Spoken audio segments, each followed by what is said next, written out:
샬롬, 이동춘 목사입니다.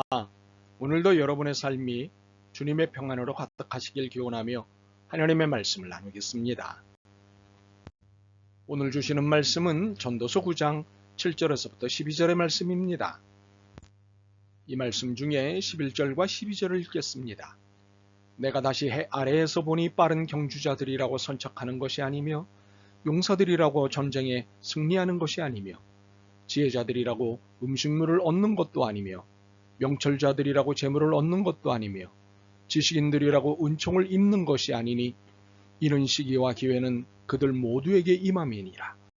분명히 사람은 자기의 시기도 알지 못하나니 물고기들이 재난의 그물에 걸리고 새들이 올무에 걸린 같이 인생들도 재앙의 날이 그들에게 호련히 임하면 거기에 걸리느니라.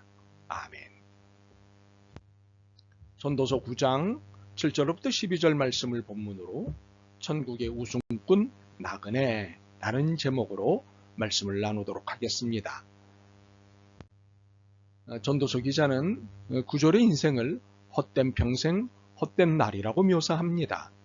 그리고는 인생을 헛되다고 주장할 만한 근거를 제시합니다. 11절입니다. 내가 다시 해 아래에서 보니 빠른 경주자들이라고 선척하는 것이 아니며 용사들이라고 전쟁에서 승리하는 것이 아니며 지혜자들이라고 음식물을 얻는 것도 아니며 명철자들이라고 재물을 얻는 것도 아니며 지식인들이라고 은총을 입는 것이 아니다. 빠른 경주자, 용사, 지혜자, 명철자, 지식인 이들 모두는 우리 사회의 엘리트 그룹입니다. 우리는 그들을 보며 큰 부러움을 보냅니다. 그들이 누리고 있는 번영과 누리게 될 영광에 대해 질투가 섞인 부러움을 보냅니다.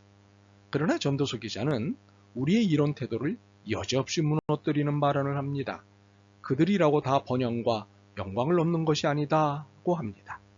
이것은 사실입니다.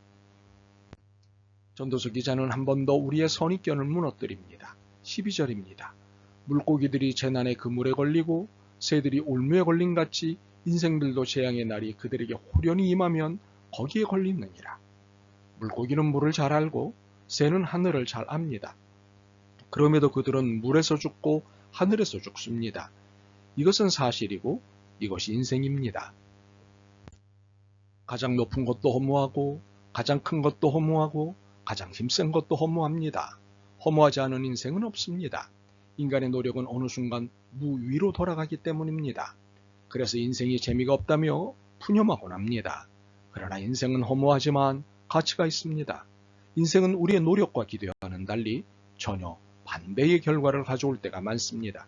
그래서 허무합니다. 그러나 인생은 살만한 가치가 있습니다. 혹 허무와 가치라는 말이 어찌 어울릴까 하고 의아해하시는 분들이 있을 것입니다. 이 둘은 극과 극으로 보이기 때문입니다. 그러나 이는 하나님의 작업이십니다. 9절입니다. 내 헛된 평생의 모든 날, 곧 하나님이 해 아래에서 내게 주신 모든 헛된 날에 내가 사랑하는 아내와 함께 즐겁게 살지어다. 이것이 내가 평생의 해 아래에서 수고하고 얻은 내 몫이니라. 이를 좀 더 살펴볼까요? 인생은 헛됩니다. 그러나 인생은 하나님이 주신 날입니다. 그리고 즐겁게 사는 것은 하나님이 허락하신 몫입니다. 그러므로 인생은 인상 쓰고 살 일이 아니라 웃으면서 살 일입니다. 억지로 살아서는 안 되고 마구잡이로 살아서도 안 됩니다. 인생은 기쁨으로 즐겁게 살아야 합니다. 7절입니다. 너는 가서 기쁨으로 내 음식물을 먹고 즐거운 마음으로 내 포도주를 마실지어다. 이는 하나님이 내가 하는 일들을 벌써 기쁘게 받으셨음이니라.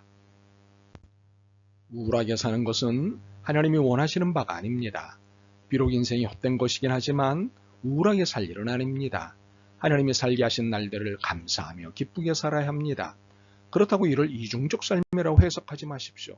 우리는 하늘에 속한 사람으로서 땅을 나그네 길로 알고 사는 사람들입니다. 또한 인생사 허무하다고 일손을 놓고 지내는 것은 하나님의 뜻이 아닙니다. 하루하루 최선을 다해 노력하고 사는 것이 하나님의 뜻입니다. 10절입니다. 내 손이 이를 얻는 대로 힘을 다하여 할지어다. 어떤 이들은 낭패 앞에 일손을 놓습니다. 어떤 이들은 실패 앞에 일손을 놓습니다. 그리고 인생의 허무함을 타령합니다. 손에 이를 접지 않습니다. 노숙자들은 인생의 낭패와 실패를 맛본 사람들입니다. 그래서 그들의 주제는 허무함입니다. 그래서 손에 일을 잡지 않습니다. 그들의 삶은 무기력하고 수동적이며 목표도 없고 목적도 없으며 이유도 없고 의미도 없으며 수고도 안 하고 노력도 없습니다. 미안하지만 이런 그들은 살아있으나 죽어있는 자들입니다. 전도서 기자는 10절에 이런 말을 합니다. 내가 장차 들어갈 수월에는 일도 없고 계획도 없고 지식도 없고 지혜도 없음이니라. 소울은 죽음의 의미를 갖고 있습니다. 죽음은 모든 것을 정지시킵니다. 소원이 있다고 해도 아무것도 알 수 없는 시간과 공간이 죽음입니다. 그러므로 일손을 놓는 것은 살아있으나 죽은 것이요 소울과 같은 것입니다. 그러므로 인생이 허무해도 일손을 놓는 것은 하나님의 뜻이 아닙니다. 오히려 순결과 성령 충만함으로 주어진 일을 즐겨야 하는 것입니다. 이것이 하나님이 원하시는 바입니다. 하늘의 복을 누리는 삶입니다. 인생이 허무합니다만 누구에게나 다 동등한 시간과 기회가 있다는 것입니다. 빠른 경주자를 바라보는 겨우 걸음이나 하는 사람의 마음은 상실감에 젖게 됩니다. 용감한 사람을 바라보는 겁 많은 사람은 주눅이 듭니다. 지혜롭고 똑똑한 사람을 바라보는 덜 배우고 덜 똑똑한 사람의 태도는 외소유입니다. 그래서 인생은 참 불공평하고 허무하다고 말합니다. 이미 저들은 훨씬 앞선 사람들인데 속된 말로 어디 게임이나 붙을 수 있겠느냐고 불평합니다. 그러나 전도서 기자는 11절을 말합니다. 시기와 기회는 그들 모두에게 임함이니라. 다시 말해서 때와 기회는 모든 이에게 동일하게 찾아온다는 것입니다.